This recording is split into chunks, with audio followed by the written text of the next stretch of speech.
Hi friends, అందరూ ఎలా ఉన్నారు? నేను ఎపిసోడ్ గురించి మాట్లాడుకుందాం అనుకో, కానీ మన మనిషి గారిని గురించి కూడా చెప్పుకుందాం అనుకున్నాను. టైం సరిపోలేదు, తర్వాత పెడతాను. ఇప్పుడు ఎవరు డ్యూటీలు చేస్తున్నారు, ఎందుకంటే టెనెంట్స్ ఓనర్స్ అయ్యారు కాబట్టి ఎవరెవరు ఏ డ్యూటీలు చేస్తున్నారు, మర్యాద మనిషి గారు వెళ్తూ బిగ్ బాంబ్ ఎవరికి వేసారు, ఏం పని అప్పచెంపి వెళ్ళాడు అనేది చూద్దాం. పోయినసారి షష్ఠి వెళ్తూ బిగ్ బాంబ్ ఎవరికి వేసింది, మన సుమన్ గారికి వేసింది. ఏం వర్క్ లేదు ఆయనకి, ఏ పని లేదు కాబట్టి ఆ క్లీనింగ్ సెక్షన్లో సెకండ్ పర్సన్కి వేసింది. ఫస్ట్ పర్సన్ ఇమ్మన్నాడు కదా, సెకండ్ పర్సన్గా సుమన్కి వేసింది బిగ్ బాంబ్. దానికాడ కూడా సంజన దగ్గర, తర్వాత మానిటర్ అయిన హరీష్ గారి దగ్గర కూడా కొంచెం గొడవలు కూడా జరిగినాయి. ఏమేమో కిచెన్లో హెల్ప్ చేయమంటారు సుమన్ శెట్టిని, ఆయనేమో మానిటరింగ్ బిగ్ బాంబ్ అది నాకు సార్ చెప్పారు చేయాల్సిందనేమో హరీష్ గారు అంటారు. చిన్న గొడవ కూడా అయింది అక్కడ. అదైపోతే ఇప్పుడు బిగ్ బాంబు ప్రియాకి వేసాడు మర్యాద మనిషి గారు. ఏమని వేశారు, బట్టలు ఉతకాలని వేసారు. ఆల్రెడీ వీళ్ళు పనులు వాళ్ళకి అప్పచెప్పి మానిటరింగ్ చేస్తూ వాళ్ళని పెట్టిన హింస చాలా ఉంది. శాడిజంగా పెట్టారని అక్కడ ఆడియన్సే చెప్తున్నారు. బయట కూడా అందరూ ఆడియన్స్ స్టాక్ అదే శాడిజంగా ప్రవర్తించారు వాళ్ళ మీదని. అదే ఆ వంటయే తీసుకొచ్చి రీజన్లు చెప్పి నామినేషన్లు చేయటం, తనుజాని నువ్వు సరిగా వండట్లేదని, బెండకాయ ఉడకట్లేదని, మరి వండినప్పుడే బాగుందని తిన్నారు. ఇప్పుడు బట్టలు ఉతక సెక్షన్కి వద్దాం. ప్రియా బట్టలు ఉతకాలి. ఇంతకుముందు బట్టల డ్యూటీ ఎవరిది, రాముది. రాము మధ్యలో ఏం చేశాడు, వీళ్ళు ఎప్పుడైతే నామినేషన్లో వంట బాగలేదన్నారో అప్పుడు తనుజ తప్పుకుంటే రాము నేను చేస్తా అన్నాడు. అప్పుడు ఆ రాము బట్టల డ్యూటీ తనుజ తీసుకుంది. ఇప్పుడు తనుజ బట్టలు దిగుతుంది. ఇప్పుడు డ్యూటీ ఎవరికి వెళ్ళింది, ప్రియాకి వెళ్ళింది. అక్కడ తనుజ బట్టలు దిగుతుంటే ఇమ్మానేలు దేవకన్య చేత బట్టలు దిగుతారా బిగ్ బాస్ అంటే బాధపడతా కొంచెం ఎంటర్టైన్మెంట్ చేసాడు, బాగుంది. అక్కడ నెక్స్ట్ రాము బట్టలు దిగేటప్పుడు అయితే ఎండ బాగుంటే దానికి తలనొప్పి వచ్చేసింది రాముకి. ఎందుకు ఉతకాలి, పైగా అక్కడ శ్రీజ పక్కన కూర్చొని బట్టలు ఉతికేటప్పుడు లేదు అది గట్టి ఉతకొద్దు, ఇది చిన్న ఉతుకు, అక్కడే కూర్చొని గొడిగేసుకొని కూర్చొని, ఇది సున్నితంగా ఉతుకు, అది డెలికేట్గా ఉంటుంది ఇట్లా చెప్పి ఆ పిల్లాడి చేత ఉతికిచ్చారు. ఎవరు, మన శ్రీజ దగ్గర కూర్చొని మానిటర్ కాబట్టి. ఆ బట్టను ఉతికి ఎండబెట్టి ఆరబెట్టి ఇస్త్రీ చేసి కూడా వాళ్ళకి ఇవ్వాలి. అంత హింస పెట్టారు రాముని. రాము తప్పుకున్నట్టు తనుజ వచ్చింది. ఇప్పుడు ఆ డ్యూటీ ఎవరికి పడింది, ప్రియాకి పడింది. దాంట్లో వచ్చిందంటే రాముకి ఒక టీ అడిగితే ఆ టీ ఇచ్చే దాంట్లో ప్రియా శ్రీజ మర్యాద మనిషి వీళ్ళందరూ మాట్లాడుకొని టీ ఇస్తానికి శ్రీజ కన్విన్స్ చేసింది.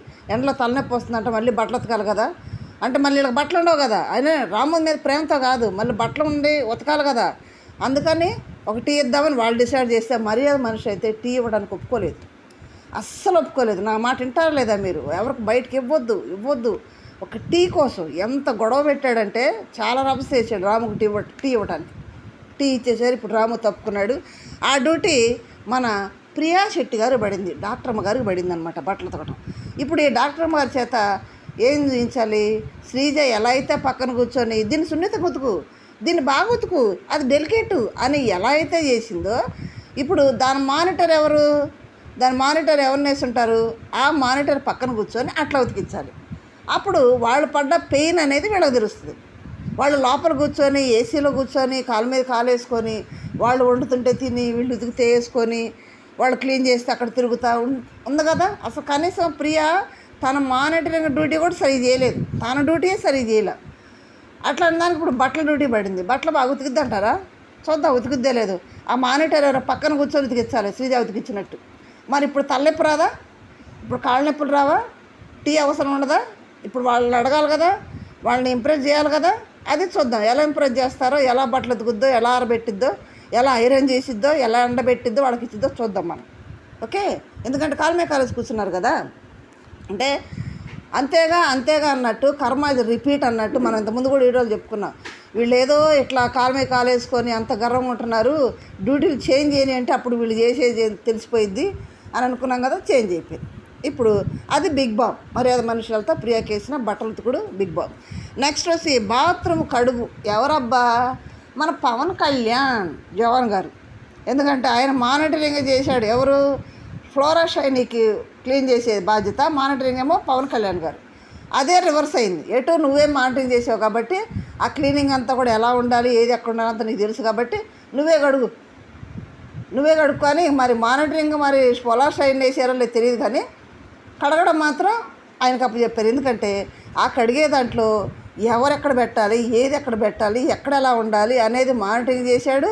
ఎవరైనా ఏదైనా మర్చిపోతే అక్కడ పెడితే సంజన దాంట్లో గొడవ అయింది, నువ్వు ఇక్కడ పెట్టొద్దు అని ఆయన అందరూ ఒపీనియన్ తీసుకున్నాడు. లేదంటే అక్కడ పెట్టొద్దు అని అందరంటే పెట్టకుండా చేశాడు. అది ఇక్కడ ఎలా ఉండాలి ఉండాలని అన్నీ తెలిసిన పర్సన్ కాబట్టి మన జవాన్ పవన్ కళ్యాణ్ గారికి బాత్రూమ్ కడిగే డ్యూటీ అయితే అప్పు చెప్పారు. క్లీన్ చేస్తాడా చూద్దాం. నెక్స్ట్ ఇల్లు ఊడ్చి గిన్నెలు తవ్వడం. ఎవరో దమ్ము శ్రీజ. ఏమనుకుంటున్నారు అసలు? దమ్ము చూపించింది ఇప్పుడు గిన్నెలు తవ్వదంట. రీతు ఇట్రా గిన్నెతో. రీతు గిన్నెలు తవ్వుతుంటే కనీసం వాళ్ళు తిన్న ప్లేట్ కూడా కడుక్కోలేదబ్బా. వాళ్ళు టీ తాగిన కప్పు కూడా కడుక్కోలేదు. వాళ్ళు మరీ అట్లా ప్రవర్తించారు. కడుక్కో ఉంటావా? మనుషులు ఆడపిల్లలే కదా. వాళ్ళు తాగే టీ కూడా పవన్ కళ్యాణ్ తాగి టీ అక్కడ కప్పు కూడా అక్కడే పెట్టేసాడు. ఆ కప్పు సంజన వెళ్ళి దాని పక్కన షింక్ పక్కన చడాలంగా ఉంది, అది కప్పులన్నా మేము కడుక్కోండి అని సంజన చెప్పింది. చెప్తే అప్పుడు కడుక్కున్నారు. రీతు కూడా ఆడపిల్లే పాపం, గిన్నెలు తవ్వుతుంది. దాంట్లో వాళ్ళదన్న ప్లేట్ కూడా కడుక్కోరా, అవి కూడా అక్కడ పెట్టేసేవాళ్ళు. ఆమె తోమలోకి ఏం చేసేది రీతు? సారి కూడా తోముతుండేది. కొన్ని దోవేది, బయటికి వెళ్ళిపోయేది. వాళ్ళకి చెప్పేది కూడా ఓపెన్గానే, నేను కొన్ని దోవ వచ్చాను, అవసరమైతే వాళ్ళే పిలుస్తారులేని. అవసరమైతే మళ్ళీ పిలిచేవాడు. ఒక చిన్న బౌల్ అవసరమైందంటే ఆ బౌలు ఇప్పుడు హరీష్ గారు నైట్ టైము ఆమ్లెట్ వేసుకోవడానికి బౌల్ కోసం ఎదుగుతున్నాడు. తనుజ వచ్చింది, ఏంటి హరీష్ గారు అంటే బౌల్ కావాలి ఎగ్ ఆమ్లెట్ వేసుకోవడానికి అన్నాడు. ఆ బౌల్ అక్కడ ఉంది ఎంగిల్ దాంట్లో. దాన్ని కడుక్కోవడానికి కూడా బాధేసి తనుజ వెళ్ళి రాముని పిలిస్తే రాము వచ్చి బౌల్ కావాలి ఆమ్లెట్ వేయడానికి అంటే గుడ్డు కలపడానికి తనుజ వెళ్ళి రీతుని పిలుచుకొచ్చింది. అంటే అప్పటికే వాళ్ళ డ్యూటీలు చేసి అలసిపోయినారు. రీతు వచ్చి వాళ్ళ బౌల్ కడిగిస్తే ఆమ్లెట్ వేసేది. ఇంత ఇదిగా చిన్నవి కూడా అక్కడ పెట్టేసి వాళ్ళు తిన్న ప్లేట్లు కూడా అక్కడ పెట్టేసి వెళ్ళిపోయారు. ఆ ప్లేట్ల కాడ కూడా గొడవ. ఆ ప్లేట్ల కాడ కూడా నాది క్లీన్ కాలేదు, మర్యాద మనిషి ప్యాన్కి క్లీన్ కాలేదు, నీట్గా లేదు, ప్లేట్ కానీ సరిగ్గా కడగలేదు, ఇన్ని అనేవాడు. దాన్ని బట్టి మన డిమాన్ వెళ్ళి ఏదో సర్దుకునేవాడు, రీతుకు చెప్పేవాడు కాదు. అది కడగలేదు, రీతు కడగలేదు, అందుకే అట్లా ఉంది. అది కడిగిద్దులే రేపు. ఎట్లా అంటే మన నామినేషన్ టైంలో కూడా రీతు ఏముంది, కడిగినా కానీ చుక్కర ఉండగానే కడగలేదు అని అన్నావని మర్యాద మనిషిని అన్నది. అట్లా టార్చర్ పెట్టారు. మరి ఇప్పుడు శ్రీజ 9 కదా గిన్నెలు, మరి నీట్గా ఉన్నాయి లేదు చూద్దాం. మరి ఎంతమంది అబ్జర్వ్ చేస్తారో దాన్ని, నీట్గా 9 లేదు. నెక్స్ట్ ఇల్లు ఊడ్చాలబ్బా. ఓ నాయను, అంత మొత్తం ఊడవాలంటే ఇమ్మానియేలు సుమన్ శెట్టి గారు ఇద్దరు పడితే కానీ అది క్లీన్ అవ్వలేదు. ఇప్పుడు శ్రీజ ఒక్కతే, ఎందుకంటే ప్రతి దాంట్లో తూతుతో దూరిపోయేది కదా. ఇప్పుడు అందుకే రెండు పనులు అప్ప చెప్పారు శ్రీజాకి. ఊడ్చటం, చీపురు తీసుకొని ఊడితే ఒక రోజంతా పట్టుద్ది. అది మామూలుగా ఉంటుంది అదంతా క్లీన్ చేయటం. మరి ఇద్దరి వల్లే కాలేదు. అక్కడ ఇద్దరి వల్లే కాక బిగ్ బాస్ అడిగాడు ఎప్పుడు క్లీన్ అవుద్ది అని. హరీష్ ఎప్పుడు క్లీన్ చేద్ది, ఎప్పుడు క్లీన్ అవుద్ది, ఒక టైం చూసి చెప్పు అన్నాడు. మరి ఇక్కడ ఎక్కతే అంత ఊడవాలంటే ఎంత టైం పట్టుద్ది అన్నది కదా. టకడగా చేసేయాలి రాము, టకడగా ఉతికేసేయాలి. కానీ రాము ఐరన్ చేసావా రాము రా, ఇట్లా అన్నది కదా. మాటలు అయితే చాలా ఉన్నాయి, కోటలు దాడతాయి మాటలు. ప్రతి దాంట్లో దూరిపోయి, ప్రతి దాంట్లో నా ఇంటెన్షన్ ఉండాలి, ప్రతి దాంట్లో నా గొంతు ఉండాలి. అబ్బా బయట అయితే మాత్రం ఎన్ని అంటున్నారో బాబా, అవన్నీ కూడా మనం వెళ్ళాం. అట్లా అంటున్నారు. ఆ పిల్లలు మార్చుకుంటే బాగుంది. చిన్నపిల్లలు వాళ్ళు ఏదో తెలియచేస్తున్నారా మనం తెలియదు. కానీ వాళ్ళు అవి తూతూ నిన్న నాకు సార్ చెప్పింది, కొంచెం పాటిస్తే వాళ్ళు బతుకుతారు ఆడియన్స్ చేతిలో. ఇక నాకు సార్ చెప్పినా వినకపోతే వాళ్ళు అంతే. మరి ఎట్లా ఉతికిద్దో, ఎట్లా ఊడ్చుద్దో, ఎట్లా దోముద్దో అది చూద్దామే. నెక్స్ట్ వచ్చి లాస్ట్ అబ్బా మన హరీష్ గారు వచ్చి ఏం చేయాలి తెలుసా, వంట చేయాలి. వంట చేస్తాడంట, నాన్ వెజ్ బాగా వండుతాడంట. అది కూడా చెప్పాడు అక్కడ షష్ఠి కూర్చుంటే, నేను నాన్ వెజ్ బాగా వండుతాను, నువ్వు రా ఒకరోజు మనం వండుకొని తిందాము, హోటల్కి వెళ్ళి తిందాము, బాగా వండుతాను నేను అని అన్నారు. మరి నాన్ వెజ్ అయితే బాగా వండుతాడంట. మరి ఇక్కడ నాన్ వెజ్ రావట్లేదే, కూరగాయలు వస్తున్నాయి కదా.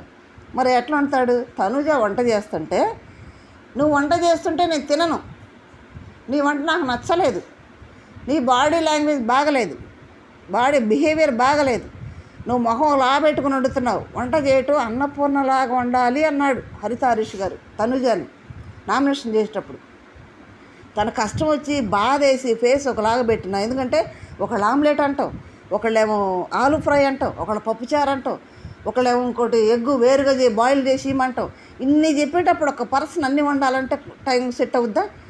దానికి చిరాకు పడినందుకు నువ్వు చిరాకు వండావు, నేను తిన్నాం. అసలు భరణి తనుజ వంట చేస్తే మేము తిన్నాను కూర్చున్నాడు, తినలేదు, అందుకే తినలేదు అతను. వాళ్ళిద్దరూ వండితే తిన్నాను. అప్పుడే కదా తనుజ నాకు వద్దు, నేను వండితే తింటలేదని పక్క దొరికింది. మళ్ళీ తనూజానే ఒక తల్లిలాగా ఒక అన్నపూర్ణలాగా వెళ్ళి మోటివేట్ చేసింది. అప్పుడు ఆయన లేచి చూస్తున్నాడు. నేను అన్నాడు చూడు, నాకు సార్ అన్నాడు, తనూజ ఒక తల్లిలాగా నీకు గైడ్ లైన్ చేసిందంటే దాంట్లో మాత్రం అప్రిషియేట్ సార్, తనూజ చాలా బాగా చెప్పిందని మెచ్చుకున్నాడు. మరి అంత బాధ పెట్టాడు. అన్నపూర్ణలాగా ఉండాలన్నాడు. ఇప్పుడు మన అన్నపూర్ణలాగా వండుతాడంటారా? వండుతాడా? ఇసుక్కుంటాడా? మరి వంట అయితే నేను మానుకొనైనా పెడతాను, నాకు ఫుడ్ అంటే చాలా గౌరవం అంటున్నారు. కాబట్టి హరీష్ గారు మరి ఆ ఫుడ్ని గౌరవించి మరి మంచి వంట చేసి పెడతాడనేది ఆశిద్దాం. ఎందుకంటే ఫుడ్ అంటే ప్రేమ అతనికి, అంటే గౌరవం అనమాట. అన్నాడు కదా, వాళ్ళు తినకపోతే కూడా నేను తిన్నాని చాలా మనం చూసాం కూడా దాంట్లో. దాన్ని బట్టి వాళ్ళకి మంచిగా వంట చేసి పెడతాడని హరీష్ గారిని అనుకుందాము. మరి ఈయన చిరాకు పడతాడో లేదో, మరి ఇసుకుంటాడో లేదో అది కూడా చూడాలి. దాంట్లో వీళ్ళు పనులు చేస్తారా లేదా, వీళ్ళు డ్యూటీలు సరిగా చేస్తారా లేదా, ఎవరు బాగా చేస్తారు ఎవరు బాగా చేయరు కొంచెం కామెంట్ చేయండి, లైక్ చేయండి, షేర్ చేయండి, సబ్స్క్రైబ్ చేయండి. Thank you.